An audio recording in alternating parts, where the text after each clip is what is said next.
គោលបំណងរបស់ព័ត៌មានคล้ายៗគឺកេងចំណេញសេដ្ឋកិច្ចនយោបាយ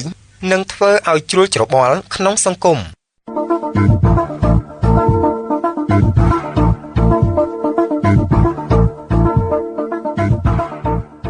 សួស្តីលោកស្រីអ្នកនាងកញ្ញានិងប្រិយមិត្តអ្នកស្ដាប់ជាទីមេត្រីខណៈពេលនេះខ្ញុំបាទវិសុទ្ធនិងអ្នកស្រីសេងហៀងសូមអញ្ជើញលោកអ្នកនាងស្ដាប់ព័ត៌មានរបស់វិទ្យុ FM 98.5 ខេត្តក្រចេះជាដំបូងសូមជូនមេតិការនៃព័ត៌មានដែលត្រូវជម្រាបជូននៅពេលនេះឯកឧត្តមឧបនាយករដ្ឋមន្ត្រីប្រចាំការវង្សសីវិសុនដឹកនាំកិច្ចប្រជុំក្រុមការងារតម្រង់ទិសតំណាងរាជរដ្ឋាភិបាលសម្រាប់កិច្ចសហការជាមួយធនាគារពិភពលោករៀបចំរបាយការណ៍ចក្ខុវិស័យកម្ពុជាឆ្នាំ2050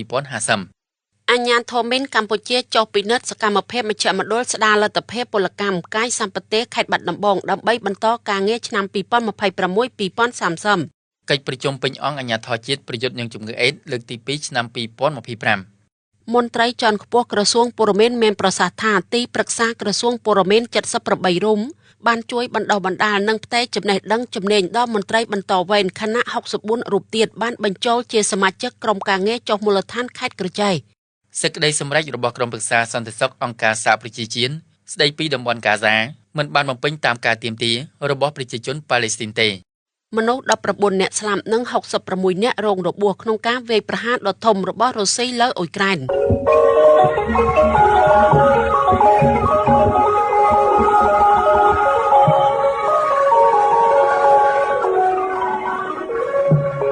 តទៅនេះសូមជូនព័ត៌មានពិស្ដាក្នុងប្រទេសតាមការដកស្រង់ពីគេហទំព័រ Fresh News បានឲ្យដឹងថាឯកឧត្តមវង្សសីវិសុនឧបនាយករដ្ឋមន្ត្រីប្រចាំការរដ្ឋមន្ត្រីទទួលបន្ទុកទីស្តីការគណៈរដ្ឋមន្ត្រីនិងជាប្រធានក្រុមការងារតម្រង់ទិសតំណាងរាជរដ្ឋាភិបាលសម្រាប់កិច្ចសហការជាមួយធនាគារពិភពលោកដើម្បីរៀបចំរបាយការណ៍ចក្ខុវិស័យកម្ពុជាឆ្នាំ2050នាថ្ងៃទី19ខែវិច្ឆិកាឆ្នាំ2025នេះបានដឹកនាំកិច្ចប្រជុំលើកទី2ដើម្បីបន្តពិនិត្យនិងពិភាក្សាវឌ្ឍនភាពនៃការរៀបចំរបាយការណ៍ចក្ខុវិស័យកម្ពុជាឆ្នាំ2050កិច្ចប្រជុំនេះមានការចូលរួមពីឯកឧត្តមសុកសារវុនរដ្ឋមន្ត្រីប្រតិភូអមនាយករដ្ឋមន្ត្រីអិសរាជជនជាន់ខ្ពស់របស់រាជរដ្ឋាភិបាលដែលជាសមាជិកនៃក្រុមការងារតម្រង់ទិសនិងក្រុមការងាររបស់ធនាគារពិភពលោកដែលដឹកនាំដោយលោកស្រីថាញ៉ាម៉ាយ៉ឺ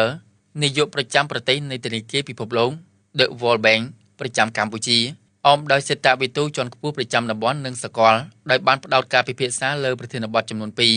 សំខាន់គឺទី1ការបណ្ដុះបណ្ដាលជំនាញនិងការបង្កើតការងារនិងទី2ការកែតម្រង់ស្ថាប័នក្នុងឱកាសនេះឯកឧត្តមឧបនាយករដ្ឋមន្ត្រីប្រចាំការបានសម្ដែងនឹងការស្វាគមន៍ចំពោះសមាជិកនៃក្រុមការងារតម្រង់ទិសនិងលោកស្រីនាយកប្រចាំប្រទេសនៃធនាគារពិភពលោកប្រចាំកម្ពុជាព្រមទាំងក្រុមការងារធនាគារពិភពលោកដែលបានចូលរួមចែករំលែកនៅព័ត៌មានទស្សនៈនិងបទពិសោធន៍ពាក់ព័ន្ធនឹងប្រធានបទទាំងពីរក្នុងកិច្ចប្រជុំនេះដែលជាផ្នែកនៃរបាយការណ៍ចក្ខុវិស័យកម្ពុជាឆ្នាំ2050របស់ធនាគារពិភពលោកហើយរបាយការណ៍នេះនឹងក្លាយជាធាតុចូលយ៉ាងសំខាន់សម្រាប់កម្ពុជាក្នុងការរៀបចំចក្ខុវិស័យកម្ពុជាឆ្នាំ2050លោកស្រីថាញ៉ាម៉ាយ៉ឺនាយកប្រចាំប្រទេសនៃធនាគារពិភពលោកប្រចាំកម្ពុជាបានសម្ដែងនៅសេចក្តីសំណោះរីករាយដែលបានចូលរួមកិច្ចប្រជុំពិភាក្សានេះសម្ដៅរួមចំណែកដល់ការរៀបចំចក្ខុវិស័យកម្ពុជាឆ្នាំ2050ប្រកបដោយគុណភាពពាក់ព័ន្ធនឹងប្រធានបទទាំងពីរនេះលោកស្រីក៏បានបំផុសនៅចំណុចសម្រាប់ការពិភាក្សា3រួមមាន 1. ការកសាងភាពធន់របស់កម្ពុជាស្ថិតក្រោមភាពមិនច្បាស់លាស់នៃស្ថានភាពសេដ្ឋកិច្ចតំបន់និងសកល 2. ការទាញប្រយោជន៍ពីកម្លាំងពលកម្មកម្ពុជាដែលជាយុវជន 3. ការគិតគូរទាំងលើទិដ្ឋភាពបរិមាណនិងគុណតម្លៃនៃការងារដែលត្រូវបង្កើនជំនាញការអន្តរជាតិរបស់ធនាគារពិភពលោកបានបង្ហាញថាកម្ពុជាសម្រេចបាននូវវឌ្ឍនភាពគួរឲ្យកត់សម្គាល់សម្រាប់ការបណ្ដុះបណ្ដាលជំនាញនិងការបង្កើតការងារក្នុងរយៈពេលកន្លងមកក៏ប៉ុន្តែដើម្បីសម្រេចបាននូវចក្ខុវិស័យកម្ពុជាឆ្នាំ2050កិច្ចខិតខំប្រឹងប្រែងបន្ថែមមានភាពចាំបាច់ដែលត្រូវផ្ដោតលើការជំរុញការផ្លាស់ប្ដូរអត្រាការងារក្នុងវិស័យកសិកម្មទៅក្នុងវិស័យឧស្សាហកម្មនិងសេវាកម្មការពង្រីកទំហំអត្រាការងារផ្លូវការនិងការបង្កើនផលិតភាពការងារដែលមានភាពផ្សារភ្ជាប់ទៅនឹងបរិយាកាសអាជីវកម្មផងដែរក្នុងន័យនេះកម្ពុជាត្រូវផ្ដោតលើកិច្ចការកែតម្រង់សំខាន់ចំនួន5រួមមានការបន្តកែតម្រង់វិស័យអប់រំការពង្រីកការអភិវឌ្ឍជំនាញការធ្វើសមរណកម្មកម្លាំងពលកម្មចំណាក់ស្រុកដែលត្រឡប់មកកម្ពុជាវិញការពង្រឹងប្រព័ន្ធគាំពារសង្គមនិងបរិយាបន្ននិងការកាត់បន្ថយការបន្សាំនិងការប្រែប្រួលអាកាសធាតុសម្ដៅបង្កើនកម្លាំងពលកម្មបៃតងឯកឧត្តមឧបនាយករដ្ឋមន្ត្រីប្រចាំការបានគូបញ្ជាក់ថាការជំរុញការបណ្ដុះបណ្ដាលជំនាញនិងការបង្កើតការងារទាមទារឲ្យមានការគិតគូរជាប្រព័ន្ធប្រកបដោយភាពប្រតិកលា ដោយម្ខាងផ្ដោតលើផ្នែកគុតគង់និងម្ខាងទៀតក៏ត្រូវពិនិត្យលើផ្នែកតម្រូវការផងដែរទន្ទឹមនេះការបន្តកែតម្រង់ស្ថាប័នជាផ្នែកដ៏សំខាន់ដែលចាំបាច់ត្រូវមានការរៀបចំក្របខ័ណ្ឌអនុវត្តឲ្យបានច្បាស់លាស់ជាពិសេសគឺការអនុវត្តជាក់ស្ដែងដែលផ្ដោតលើការឲ្យមានការផ្លាស់ប្ដូរនៅវប្បធម៌របស់ស្ថាប័នបញ្ហាធនធានមនុស្សហិរញ្ញវត្ថុនិងបច្ចេកវិទ្យាគណនេយ្យភាពនិងការធ្វើទំនាក់ទំនងជាប្រចាំរវាងថ្នាក់ដឹកនាំនិងអ្នកអនុវត្តការងារជាមួយគ្នានេះឯកឧត្តមឧបនាយករដ្ឋមន្ត្រីប្រចាំការបានថ្លែងអំណរគុណដល់ក្រុមការងារធនាគារពិភពលោកដែលបានខិតខំប្រឹងប្រែងស្រាវជ្រាវនិងចែករំលែកនៅព័ត៌មានបទពិសោធន៍និងឧត្តមអ្នកវិរវ័នសំខាន់ៗព្រមទាំងបានផ្ដល់ការណែនាំដល់ក្រុមការងារតម្រង់ទិសឲ្យបន្តសហការជាមួយក្រុមការងារនៃធនាគារពិភពលោកធ្វើការសិក្សាលើប្រធានបទទាំងនេះឲ្យកាន់តែស៊ីជម្រៅបន្ថែមទៀតនិងកំណត់នៅទិសដៅការងារអាទិភាពសម្រាប់ជាប្រយោជន៍ដល់ការរៀបចំចក្ខុវិស័យកម្ពុជាឆ្នាំ2050តាមការដកស្រង់ពីគេហទំព័រសារព័ត៌មានកម្ពុជាអាកាពេ បានឲ្យដឹងថាឯកឧត្តមលីថុចទេសរដ្ឋមន្ត្រីអនុប្រធានទី1អាជ្ញាធរមីនរួមជាមួយគណៈប្រតិភូគម្រោងបោសសម្អាតមីនចុះពិនិត្យលទ្ធភាពដើម្បីបន្តកម្មវិធីអភិវឌ្ឍស្ដារពលកម្មកាយសម្បត្តិរបស់មជ្ឈមណ្ឌលស្ដារលទ្ធភាពពលកម្មកាយសម្បត្តិខេត្តបាត់ដំបងដែលឧបត្ថម្ភដោយអង្គការសហប្រជាជាតិ UNDP ដំណាក់កាលទី5ឆ្នាំ2026ដល់ឆ្នាំ2030ដោយពិធីចុះពិនិត្យបានប្រព្រឹត្តទៅនៅថ្ងៃទី19ខែវិច្ឆិកាឆ្នាំ2025ដោយមានការចូលរួមពីតំណាងស្ថានទូតអូស្ត្រាលីសាធារណរដ្ឋកូរ៉េស្ថានទូតជប៉ុនប្រចាំកម្ពុជានូវែលសេឡង់និងលុចសម្បួរឯកឧត្តមលីថុចបានបញ្ជាក់ថារាជរដ្ឋាភិបាលនិងដៃគូអភិវឌ្ឍន៍នានាបាននឹងកំពុងជួយអភិវឌ្ឍនិងកាត់បន្ថយភាពក្រីក្ររបស់បងប្អូនជនមានពិការភាពទាំងនៅក្នុងសហគមន៍និងតាមទីជនបទឆ្ងាយៗតាមរយៈការផ្តល់សេវាស្ដារលទ្ធភាពពលកម្មកាយសម្បត្តិដល់ជនរងគ្រោះថ្នាក់ដោយសារមីននិងសំណល់ជាតិផ្ទុះពីសង្គ្រាមនិងជនពិការទូទៅអាជ្ញាធរមីនកំពុងបន្តរៀបចំគីកូធនធានពីប្រទេសម្ចាស់ជំនួយនិងដៃគូអភិវឌ្ឍន៍នានាដើម្បីជួយឧបត្ថម្ភគាំទ្រដល់មជ្ឈមណ្ឌលស្ដារលទ្ធភាពពលកម្មកាយសម្បត្តិនៅក្នុងប្រទេសកម្ពុជាក្នុងការបន្តនិរន្តរភាពផ្ដល់សេវារបស់ខ្លួនដល់ជនរងគ្រោះដោយសារមីននិងសំណល់ជាតិផ្ទុះពីសង្គ្រាមនិងជនពិការទូទៅឲ្យបានគ្រប់គ្រាន់និងទាន់ពេលវេលាសូមបញ្ជាក់ថាការចុះពិនិត្យវិតម្លៃនេះគឺស្របពេលទៅនឹងការបិទបញ្ចប់គម្រោងបោសសម្អាតមីនដើម្បីពិនិត្យលទ្ធភាពដំណាក់កាលទី4ពីឆ្នាំ2020ដល់ឆ្នាំ2025ហើយក្រុងនឹងបន្តគម្រោងដំណាក់កាលទី5នៅឆ្នាំ2026ដល់ឆ្នាំ2030តាមការដកស្រង់ពីគេហទំព័រសារព័ត៌មានកម្ពុជាអាកាពេ បានឲ្យដឹងថាឯកឧត្តមអៀងម៉ូលីទេសរដ្ឋមន្ត្រីប្រធានអាជ្ញាធរជាតិប្រយុទ្ធនឹងជំងឺអេដស៍នាព្រឹកថ្ងៃទី19ខែវិច្ឆិកាឆ្នាំ2025បានដឹកនាំកិច្ចប្រជុំពេញអង្គអាជ្ញាធរជាតិប្រយុទ្ធនឹងជំងឺអេដស៍លើកទី2ឆ្នាំ2025ដើម្បីពិនិត្យមើលរួមគ្នានៅវឌ្ឍនភាពសមិទ្ធផលនិងប្រសិទ្ធភាពក្នុងការប្រយុទ្ធនឹងជំងឺអេដស៍សម្រាប់រយៈពេល6ខែចុងឆ្នាំ2025និងធ្វើការប្រមូលពិភាក្សាលើធាតុចូលរួមជាមួយនឹងអនុសាសន៍ពីសមាជិកាដែលអញ្ជើញចូលរួមដែលមានមកពីក្រសួងស្ថាប័នរាជធានីខេត្តអង្គការជាតិអន្តរជាតិនិងអង្គការសង្គមស៊ីវិលសរុបចំនួន180នាក់ក្នុងកិច្ចប្រជុំនេះឯកឧត្តមទេសរដ្ឋមន្ត្រីបានថ្លែងអំណរគុណនិងវិតម្លៃខ្ពស់ចំពោះក្រសួងស្ថាប័នពាក់ព័ន្ធទាំងអស់ដែលបានខិតខំប្រឹងប្រែងនិងសហការប្រកបដោយផ្លែផ្កាជាមួយអាជ្ញាធរជាតិប្រយុទ្ធនឹងជំងឺអេដស៍ក្នុងការជំរុញនិងចូលរួមអនុវត្តគោលនយោបាយជាតិបញ្ចប់អេដស៍និងចីរភាពកម្មវិធីអេដស៍សម្រាប់ឆ្នាំ2023-2028របស់រាជរដ្ឋាភិបាលកម្ពុជារួមជាមួយនឹងលិខិតលេខ213សជនសសចុះថ្ងៃទី21ខែកុម្ភៈឆ្នាំ2019របស់ទីស្តីការគណៈរដ្ឋមន្ត្រីឯកឧត្តមបានបញ្ជាក់ថាផែនការយុទ្ធសាស្ត្រជាតិទូលំទូលាយនិងពហុវិស័យឆ្លើយតបនឹងមេរោគអេដស៍និងជំងឺអេដស៍លើកទី6ឆ្នាំ2024-2028គឺជាមគ្គុទ្ទេសក៍តម្រង់ផ្លូវសម្រាប់ការអនុវត្តគោលនយោបាយជាតិបញ្ចប់អេដស៍និងចីរភាពកម្មវិធីអេដស៍សម្រាប់ឆ្នាំ2023-2028របស់រាជរដ្ឋាភិបាលកម្ពុជាក្នុងការបដិញ្ញាចិត្តបញ្ចប់ជំងឺអេដស៍ជាការគម្រាមកំហែងដល់សុខភាពសាធារណៈឆ្ពោះទៅសម្រេចបាននូវការគ្របដណ្ដប់សុខភាពជាសកលដោយបានកំណត់ក្នុងផែនទីបង្ហាញផ្លូវឆ្ពោះទៅការគ្របដណ្ដប់សុខភាពជាសកលនៅកម្ពុជាឆ្នាំ2024-2035ដែលប្រកាសអនុវត្តជាផ្លូវការក្រោមអធិបតេយ្យភាពដ៏ខ្ពង់ខ្ពស់សម្ដេចមហាបវរធិបតីហ៊ុនម៉ាណែតនាយករដ្ឋមន្ត្រីនៃព្រះរាជាណាចក្រកម្ពុជាកាលពីថ្ងៃទី23ខែឧសភាឆ្នាំ2024ឯកឧត្តមអៀងម៉ូលីបានលើកឡើងថារួមជាមួយកម្ពុជារក្សាបាននូវមោទនភាពនិងក្តីសង្ឃឹមខ្ពស់ក្នុងការបញ្ចប់ជំងឺអេដស៍ហើយការបដិញ្ញាចិត្តត្រូវបានអនុវត្តតាមរយៈការពង្រឹងភាពជាម្ចាស់ភាពជាអ្នកដឹកនាំនិងការសម្របសម្រួលសហការជាចរន្តជាតិតែមួយទាំងនៅថ្នាក់ជាតិនិងថ្នាក់ក្រោមជាតិដើម្បីពង្រីកសកម្មភាពឆ្លើយតបទ្វេដង ទន្ទឹមនឹងនេះយើងក៏នឹងពង្រឹងប្រព័ន្ធតាមដាននិងវិតម្លៃជាតិដើម្បីធានាបាននូវព័ត៌មានគ្រប់ជ្រុងជ្រោយរក្សាបាននូវចីរភាពនៃការឆ្លើយតបជាពហុវិស័យពីគ្រប់ស្ថាប័នជាតិអន្តរជាតិដៃគូអភិវឌ្ឍន៍សង្គមស៊ីវិលវិស័យឯកជនជាពិសេសបណ្ដាញអ្នកផ្ទុកមេរោគអេដស៍ហើយយើងនឹងបង្កើតឲ្យបាននូវស្ថាប័នដឹកនាំគ្រប់គ្រងនិងសម្របសម្រួលតែមួយទាំងនៅថ្នាក់ជាតិនិងថ្នាក់ក្រោមជាតិជាពិសេសមានផែនការយុទ្ធសាស្ត្រជាតិតែមួយមានប្រព័ន្ធតាមដាននិងវិតម្លៃជាតិតែមួយប្រកបដោយប្រសិទ្ធភាពខ្ពស់តាមការដកស្រង់ពីគេហទំព័រសារព័ត៌មានកម្ពុជាអាកាពេបានឲ្យដឹងថាឯកឧត្តមតុនសារ៉ានរដ្ឋលេខាធិការនិងជាប្រធានក្រុមការងារសម្របសម្រួលជាមួយទីប្រឹក្សាក្រសួងព័ត៌មានបានលើកឡើងថាទីប្រឹក្សាក្រសួងព័ត៌មានចំនួន78នាក់បានចូលរួមជួយបណ្ដុះបណ្ដាលដល់មន្ត្រីតាមអគ្គនាយកដ្ឋានទាំង5ចំណុះឲ្យក្រសួងព័ត៌មានដើម្បីលើកស្ទួយការងារជំនាញក៏ដូចជាការផ្ទេរចំណេះដឹងជំនាញដល់មន្ត្រីបន្តវេន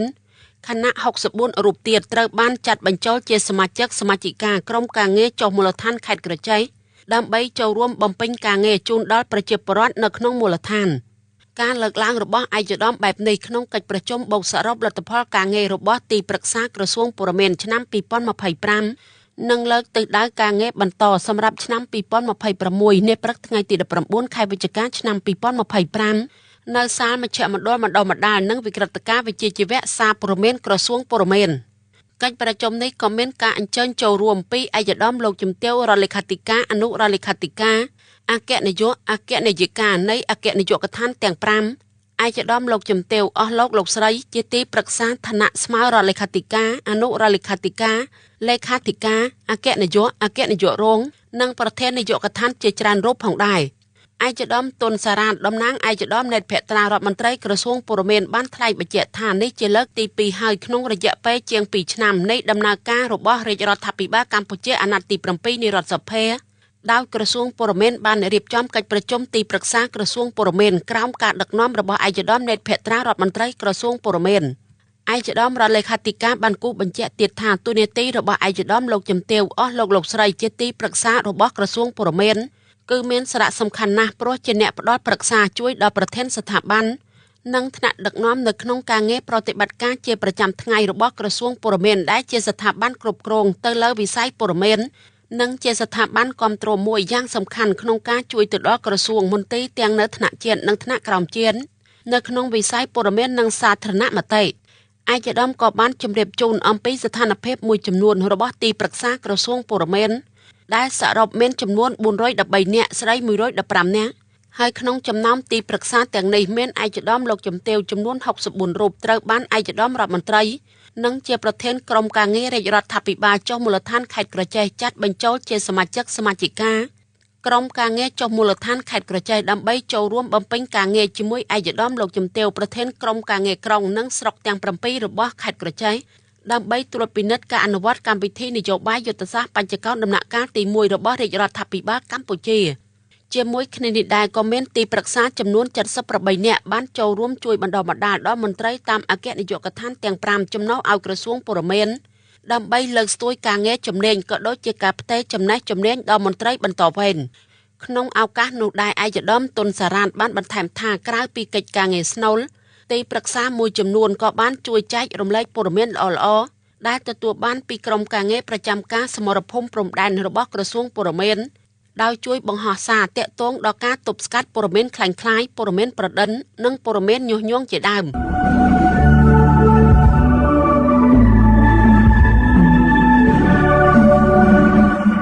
លោកស្រីនាងកញ្ញានិងប្រិយមិត្តអ្នកស្ដាប់ជាទីមេត្រី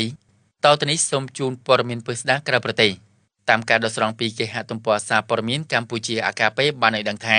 ក្រុមចលនាហាម៉ាស់ប៉ាឡេស្ទីនបាននិយាយថាសេចក្តីសម្រេចរបស់សហរដ្ឋអាមេរិកស្តីពីតំបន់កាហ្សាដែលត្រូវបានអនុម័តដោយក្រុមប្រឹក្សាសន្តិសុខអង្គការសហប្រជាជាតិនោះមិនបានបំពេញតាមការទាមទារនិងសិទ្ធិរបស់ប្រជាជនប៉ាឡេស្ទីននោះទេក្រុមហាម៉ាស់បាននិយាយនៅក្នុងសេចក្តីថ្លែងការណ៍មួយកាលពីពេលថ្មីៗនេះថាសេចក្តីសម្រេចនេះមិនបានបំពេញតាមកម្រិតនៃការទាមទារនិងសិទ្ធិនយោបាយនិងមនុស្សធម៌របស់ប្រជាជនប៉ាឡេស្ទីនរបស់យើងទេជាពិសេសនៅក្នុងតំបន់កាហ្សា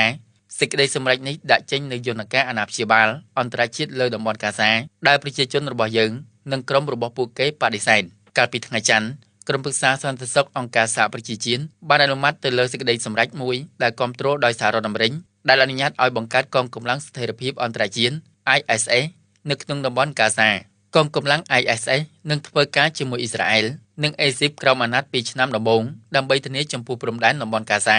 ការពារជនស៊ីវិលផ្ដល់ជំនួយមនុស្សធម៌បណ្ដុះបណ្ដាលកងកម្លាំងប៉ូលីសប៉ាឡេស្ទីនដែលបានបង្កើតឡើងវិញនិងត្រួតពិនិត្យការរំសាយអាវុធរបស់ក្រុមហាម៉ាស់និងក្រុមប្រដាប់អាវុធផ្សេងៗទៀតសមាជិកក្រុមប្រឹក្សាចំនួន13រូបបានបោះឆ្នោតគាំទ្រសេចក្តីសម្រេចនេះខណៈដែលសមាជិក2រូបគឺរុស្ស៊ីនិងចិនបានបោះឆ្នោតអនុប្រវត្តិចំណែកនៅទីក្រុងគីវឯណោះវិញតាមការដកស្រង់ពីគេហទំព័រ Fresh News បានឲ្យដឹងថាមន្ត្រីអ៊ុយក្រែនបានប្រកាសនៅថ្ងៃពុធនេះថាមនុស្សចំនួន19នាក់ត្រូវបានសម្លាប់និង66នាក់ផ្សេងទៀតរងរបួសនៅក្នុងការវាយប្រហារដ៏ធំមួយដោយមីស៊ីលនិងដ្រូនរបស់រុស្ស៊ីដែលបានវាយប្រហារចំអគារផ្ទះល្វែងមួយកន្លែងនៅទីក្រុងថឺណូពីលភាគខាងលិចប្រទេសនិងហេដ្ឋារចនាសម្ព័ន្ធសំខាន់ៗផ្សេងទៀតនេះបើតាមការចេញផ្សាយដោយទីភ្នាក់ងារសារព័ត៌មាន Reuters ឲ្យដឹងមន្ត្រីបានឲ្យដឹងថារុស្ស៊ីបានបាញ់បង្ហោះដ្រូនជាង470គ្រឿងនិងមីស៊ីល48គ្រាប់នៅក្នុងការវាយប្រហារនៅទីក្រុងថឺណូពីលជាន់ខាងលើនៃអគារស្នាក់នៅត្រូវបានបំផ្លាញទាំងស្រុងដោយមានផ្សែងខ្មៅហុយឡើងនិងអណ្ដាតភ្លើងឆាបឆេះយ៉ាងសន្ធោសន្ធៅលោកប្រធានាធិបតី Volodymyr Zelensky ដែលក្រុងនឹងធ្វើដំណើរទៅកាន់ប្រទេសទួរគីដើម្បីពិភាក្សាអំពីការស្ដារកិច្ចចរចាសន្តិភាពឡើងវិញបានបញ្ជាក់ថាអគារស្នាក់នៅនិងពហុជាន់ត្រូវបានវាយប្រហារនៅទីក្រុងថឺណូពីលហើយបានលើកឡើងថាអ្នកផ្សេងទៀតអាចនឹងកំពុងជាប់នៅក្រោមគំនរបាក់បែកលោកបានជំរុញឲ្យសម្ព័ន្ធមិត្តបង្កើនសម្ពាធលើរុស្ស៊ីដោយបានសរសេរនៅលើបណ្ដាញសង្គមអិចថារាល់ការវាយប្រហារដ៏ប្រហើនមកលើជីវិតស៊ីវិលបង្ហាញថាសម្ពាធលើរុស្ស៊ីមិនគ្រប់គ្រាន់ទេទណ្ឌកម្មប្រកបដោយប្រសិទ្ធភាពនិងជំនួយដល់អ៊ុយក្រែនអាចផ្លាស់ប្ដូររឿងនេះបានទន្ទឹមគ្នានេះមន្ត្រីធម្មពលបានឲ្យដឹងថាហេដ្ឋារចនាសម្ព័ន្ធធម្មពលត្រូវបានវាយប្រហារនៅក្នុងតំបន់ចំនួន7របស់អ៊ុយក្រែនការវាយប្រហារនេះបានបង្ខំឲ្យមានការកាត់ផ្តាច់ធម្មពលជាបន្តនៅតាមតំបន់មួយចំនួនដែលមានសីតុណ្ហភាពកំពុងធ្លាក់ចុះខ្លាំងនិងបាននាំឲ្យមានការដាក់កំហិតលើការប្រើប្រាស់ធម្មពលនៅទូទាំងប្រទេសព័ត៌មានក្នុងនិងក្រៅប្រទេសរបស់វិទ្យុ FM 98.5 ខេត្តក្រចេះដែលលោកអ្នកនាងទើបបានស្ដាប់នៅពេលនេះចប់តែប៉ុណ្ណេះ